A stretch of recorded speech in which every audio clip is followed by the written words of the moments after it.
I usually have like dedicated themes for my vlogs. Not this one. This is what my brain needed at this moment. It's basically the Smut Diaries. It gives American Horror Story Murder House. Hello besties, welcome or welcome back. We are starting a weekly reading vlog and we're throwing it back to how I used to do weekly reading vlogs. We're gonna take it day by day. We're gonna be reading a bunch of books. It's gonna be very chatty. We're just like hanging out and vibing. Lately, thrillers and horrors have been speaking my language, so that's probably what we're going to stick with for the week. I'm currently reading No Exit by Taylor Adams, which is very intriguing. It's very intriguing. I have read one other Taylor Adams book, The Last Word, I think. I gave that one 3 stars. I didn't love it. I wasn't like super gagged by it, so I'm hoping that this one comes out a little bit better, but I've heard nothing but good things. Like everyone has been telling me that the plot twists in this book are wild and crazy, so I am buckling my seatbelt. I'm ready for the twists and turns to come at me. I'm not gonna throw a whole TBR at you. I'm not gonna throw a whole TBR at me. We're gonna take it day by day. We're gonna see what we're picking up as we go, because that feels much less stressy to me at the mo. It's currently Monday. I do have, I don't want to say like a super worky day, but I do have stuff that I have to get done at work. I just stopped to have lunch and my daily diet soda with lime, and lunch was delish. I made last night, pasta with like this spicy garlic sauce, and then I put a chicken cutlet. I hate that word. I put a piece of breaded chicken in it, and it also had like shredded Brussels sprouts, and it was delish, and it was also lemony, so that was lovely. Later tonight we get to stream a new game, which I'm so excited about. We're gonna stream Fields of Mystria, because it's like a Stardew farming sim type game, except the illustration style or like animation style is very Sailor Moon coded, and everyone is a hottie McHotster in that game. I do have a Twitch. It's always linked down below if you would like to follow or just lurk in the background and watch sometimes. We have a fun time. We're a bunch of silly gooses over there. I'm actually hoping to get No Exit finished today. Who is she? She has to work all day. We're doing a stream after work. When am I gonna find time to read? I don't know, but do I set unrealistic reading goals for myself? Yes, I do.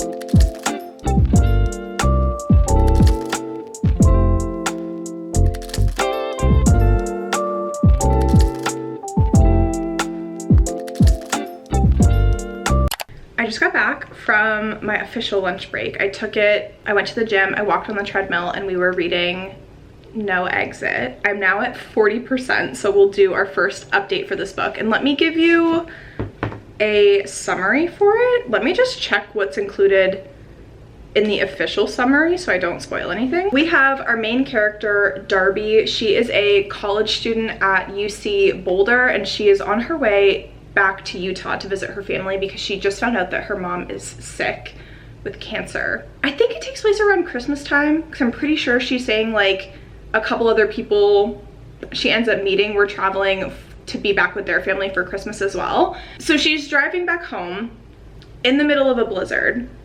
She gets stuck because her car is struggling. It starts slipping all over the place. The blizzard is getting really, really bad, and she's in Colorado, which is very, very mountainous.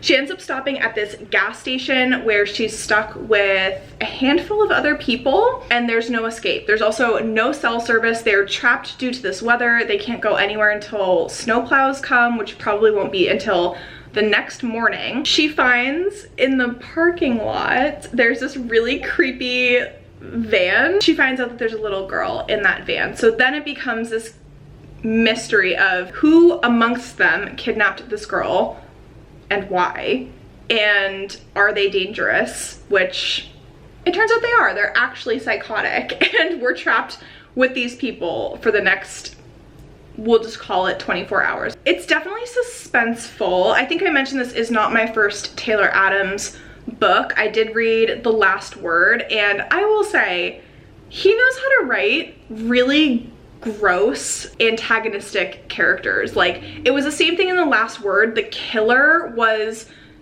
disgusting. Like, you wouldn't want to stand next to this person in the line at the bank. Like, they are just gross people. They're skeevy people. Like, they just give you bad vibes, aura level minus 10,000. Like, they're just really gross. That's what we're dealing with in this book as well. There's definitely a bit of a character archetype that he likes to write. My camera battery died, so you might be at a slightly different angle. The things that I'm really liking about this book, I like how it's broken out into timestamps of the day. We have like bigger chunks of time, like night, midnight, dawn, etc. But then each chapter gives you a timestamp of where they are in the 24-hour period that we're with these characters. I think what I struggle with Taylor Adams, I didn't find The Last Word super believable. And I think the same thing is happening with this book, where how people are reacting to the situation and the decisions that they therefore make under stress, I have to find that believable to be able to get super into the book.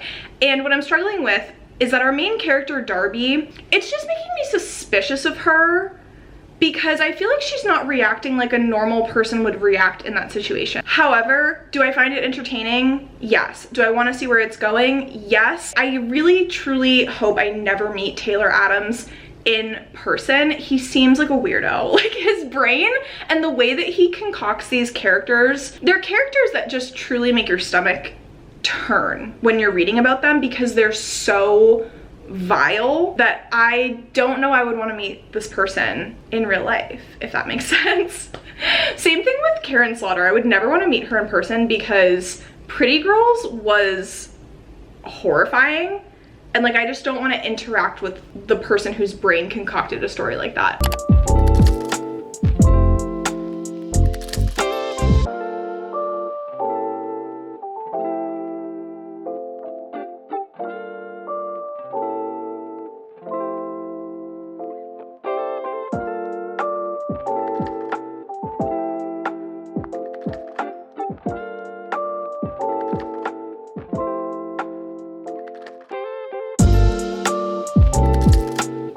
We just finished No Exit. I think I'm gonna give it 3.5 stars, but I am gonna round it up to a 4-star on Goodreads and for Battleathon, so that's pretty good. I did actually really enjoy it. I liked the pacing all the way through. It definitely captured my interest. It kept my interest. I didn't like love the characters a lot. I also didn't really love the ending.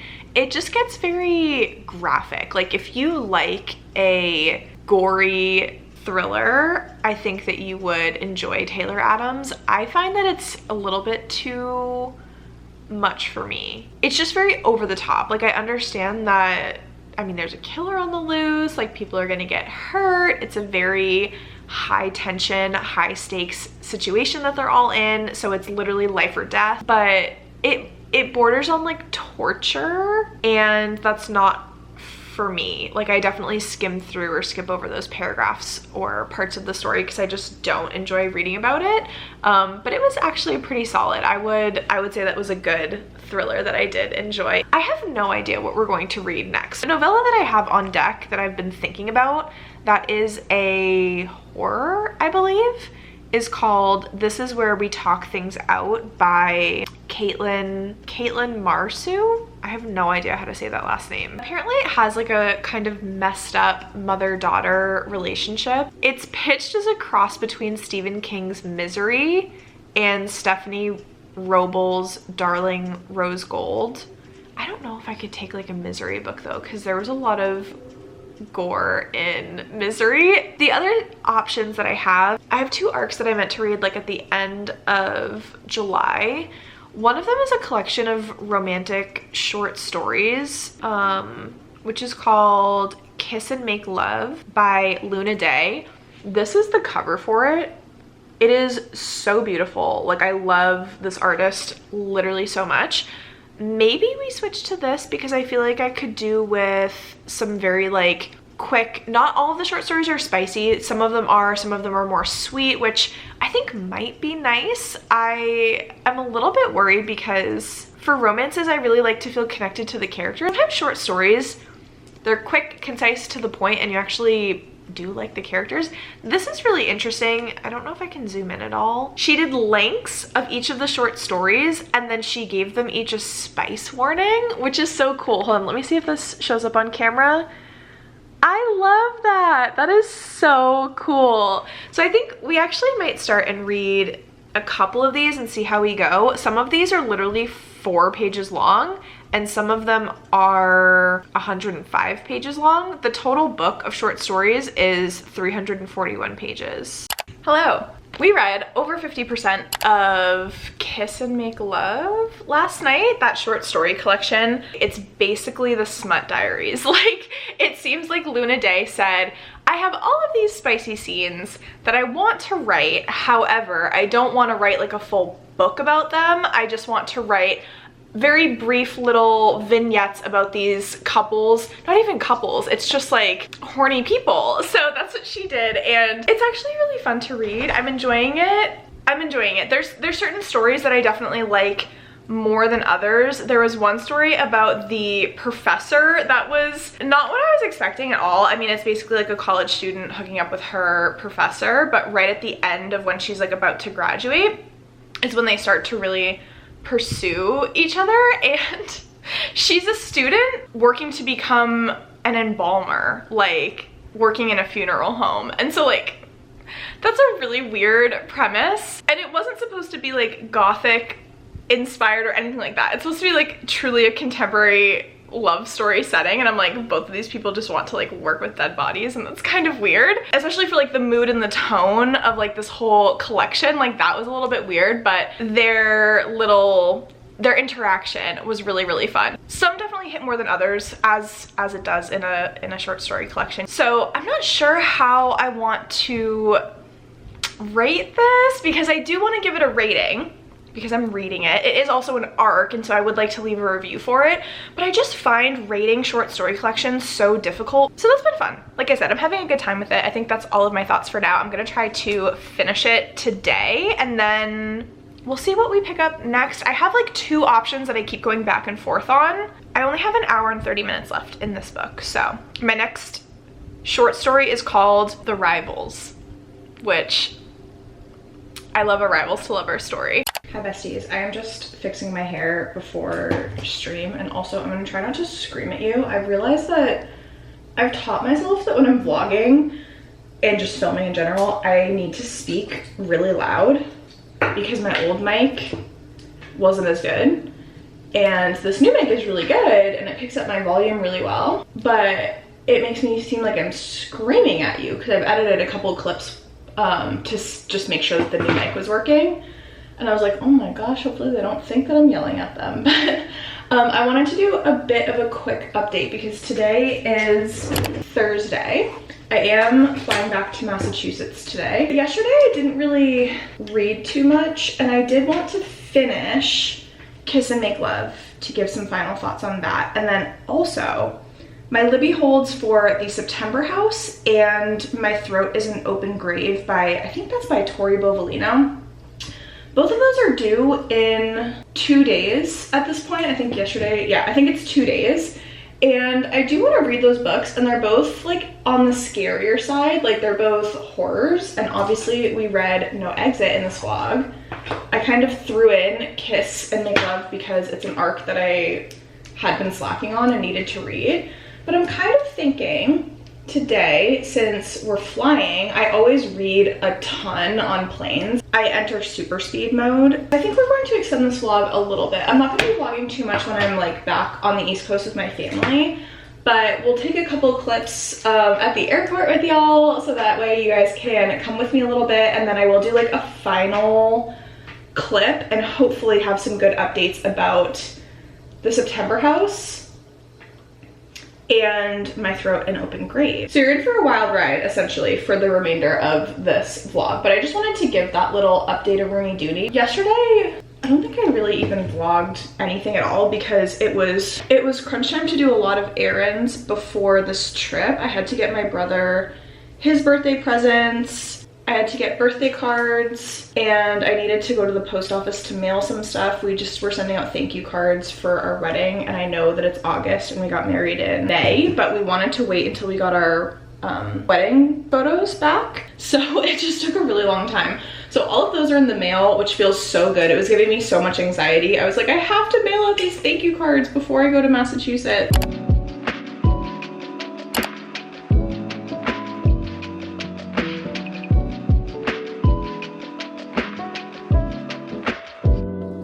Besties, we are back from our trip back to Massachusetts. I do apologize. I thought I would be able to film like more clips than what I did. However, I really only had 48 full hours to be with my family for my brother's birthday, for my nephew's birthday, and I really just took that time to be present with them because I only get to see them a couple times a year, living literally on the other coast. So it was so much fun, but I do have some reading updates for books that I was able to read while I was flying because it was a lot of travel time. So I think I need to retitle this vlog to the Mood Reading Diaries because I ended up listening to the full audiobook of A Touch of Ruin by Scarlett St. Clair. I had it as one of my Libby holds for this month because I recently got the fourth and final book in this series called A Touch of Chaos, and quickly realized I've only reread the first book multiple times. Like, the first book is very solidified in my brain as to what happens.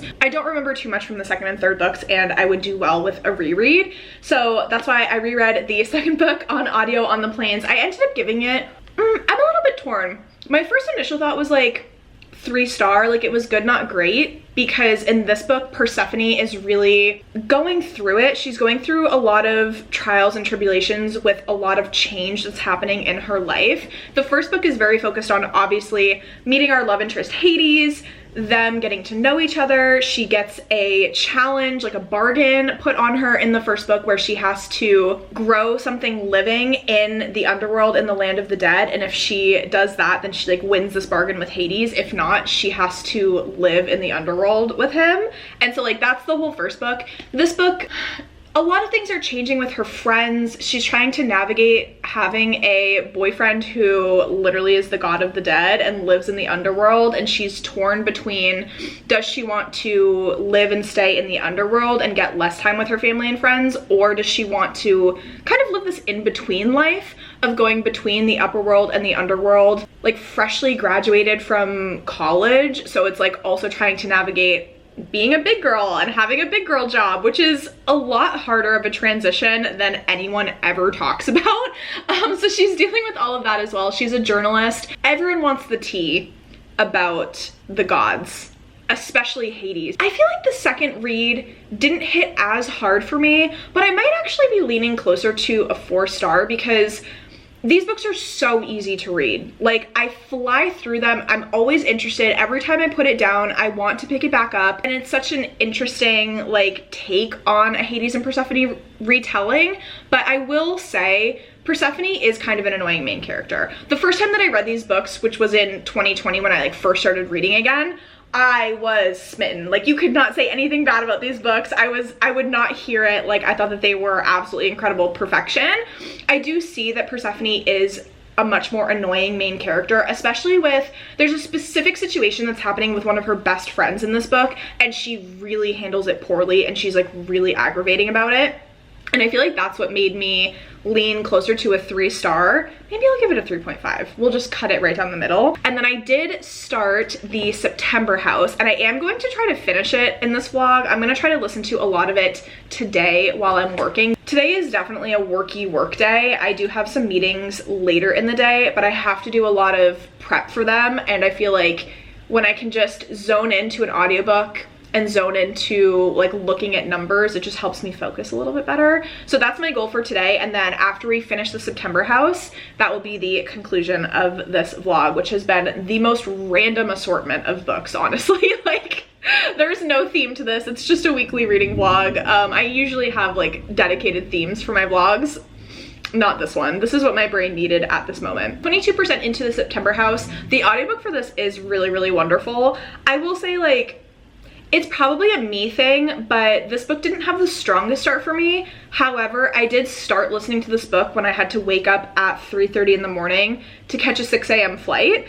So I was absolutely delusional. But in this book, we follow a couple who recently bought this house that they thought was their dream home. It's like this really character-filled Victorian house, and they love living there, but over time they realize this is the haunted mansion, basically. They have so many ghosts. They have this crazy like monster thing that lives in the basement that they're absolutely terrified of. The ghosts they can deal with for the most part. They're annoying, but like the house bleeds from the walls, it bleeds from the stairs, like weird things are happening in this home. They said that their daughter is coming to visit them for the first time in like quite a few years, and they need to take care of the spookiness that's happening in the house. They need to take care of these hauntings because they want their daughter to want to come back to visit them. The beginning of this book is definitely giving silly goofy, and I think what I've heard from reviews of this book is that the first half is pretty silly goofy. Even though there's like scary hauntings going on, it doesn't read and come off as like super scary and terrifying. But then the second half gets much more like serious, very scary. So let's see how far we can get today, and hopefully we can finish it today, if not like very early tomorrow morning.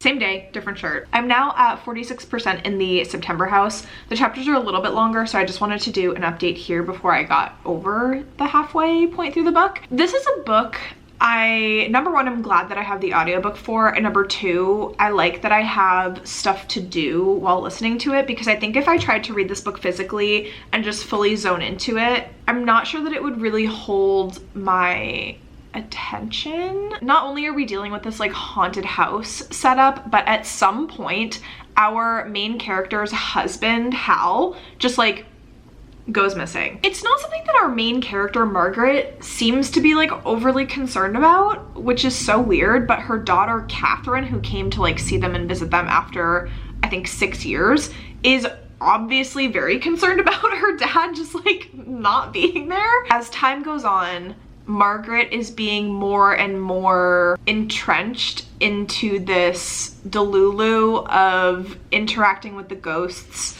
becoming more and more a part of the haunted house, and like things aren't bothering her like they would bother a normal person. So she's just like, this is my life now. And it's almost like the thought never crossed her mind that, oh, things are getting worse, or like I'm interacting with these ghosts and that's not normal behavior, so like I should leave, like move out of this house and leave. Not on Margaret's mind. We'll see how it goes. I will check in maybe around like the 75% mark to see how I'm feeling, but I would say at this point I'm not like having the best time with it. We are here to close out the reading vlog, and I have lots of thoughts and updates about the September house, which we finished last night. I ended up listening to the audiobook like right when I was about to fall asleep, and oh my gosh, this ending, like I don't think I could have picked a worse time of day. I mean, if I wanted to be like scared out of my mind, I picked the perfect time of day, but I wasn't planning on that. So okay, for my last update to now, because my last update I was about like halfway through the book, and I mentioned this in one of my previous updates where I had heard this book, there's a very distinct split between what the first half of the book gives and what the second half of the book gives. I experienced that. I'm also very, very happy that I continued with this book. I stuck through it because I loved the second half of the book and where this went. So I think that my main issue with the first half was it's definitely a slower start. I think I read Mel's review on Goodreads, Mel from Eleanor Reads, and she had said the beginning of this book gives slice of life, and it's a little odd. Like, I do agree with that, but I would also say that we're being told a lot in the first half and we're being shown a lot in the second half. The first half is almost like our main character is recapping everything that's happened leading up to that point, and then the second half we switch to the present. We're much more present in her delusion. We see it, and we not only see it, but we experience it with her getting worse and worse and worse, because then her daughter is with her and her daughter is like, hey mom, are you okay? Like, why are you looking at something randomly in the corner? Like, I don't see anything. Or like, hey mom, did you just like leave the kettle on the stove? Like, what's going on? I wish that that had been incorporated a little bit more into the first half of the book. If I had to rate the two sections separately, I would have given the first half of the book a 2-star, and I would have given the second half of the book a 5-star. So I ended up giving it a 4-star. I split the difference. It was a 4-star read for me. The ending gets so gruesome and crazy, and I was not expecting. There's like 2 big plot twists that I was not expecting at all, and they were fantastic. I'd be interested to read another book by this author just to like determine whether or not I like this writing style. It gives American Horror Story Murder House vibes. I kept thinking that more and more through the story about how all of the ghosts have their own backstories, and you learn about why they're manifesting in the way that they are. And I loved American Horror Story Murder House. That was probably my favorite season because most of the other seasons were way too scary for me. So gruesome, so scary. It was giving like the scariest monster under the bed type creature that you could ever come up with. I was leaning closer to like a 4.5, but I just couldn't justify it to myself because the first half of this book was such a struggle for me. But I'm very, very happy that I read it, and I'm very happy that I stuck through with it. So that is the end of this reading vlog, friends. If you read any of these books, if you loved any of these books, please let me know in the comments down below. Also, if you've made it this far, leave a little like ghost emoji because that's very fitting for the September house. I think I'm gonna put it on my fall bucket list to read more haunted house horrors because that was just such a great time. I will catch you in the comments. I will see you in my next one. Toodles, friends.